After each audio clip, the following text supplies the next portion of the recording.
চলো আজ বাড়িতেই বানিয়ে নেওয়া যাক নরম নরম গরম গরম মিষ্টি। বাইরে কিন্তু এক নাগাড়ে বৃষ্টি পড়েই চলেছে, এই সুযোগেই বড়মশাই দোকানে না গিয়ে বাড়িতেই বানিয়ে ফেললো এরকম তুলতুলে মিষ্টি।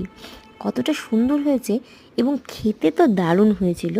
এবার প্রথমেই আমাকে দিয়ে টেস্ট করাচ্ছে। আমি তো টেস্ট করে রীতিমতো ফিদা হয়ে গেলাম এই মিষ্টির ওপরে। কতটা সফট, এত সুন্দর করে এই মিষ্টিটা কাটতে পারছি আমি। এরপর গরম গরম খেয়ে এবার রিভিউ দেবো, দেখো তোমরা। এবার খাওয়ার পালা। এখানে কিন্তু আমি মিষ্টিটা গরম ছিল ভীষণই, তাই অল্প অল্প ফু দিয়ে খেয়ে নিচ্ছিলাম। দারুণ হয়েছিল, জাস্ট অসাধারণ। খেয়ে মনেই হচ্ছিল না যেটা বাড়িতে বানানো। এরপর বরমশাই খেয়ে বলবে কেমন হয়েছে।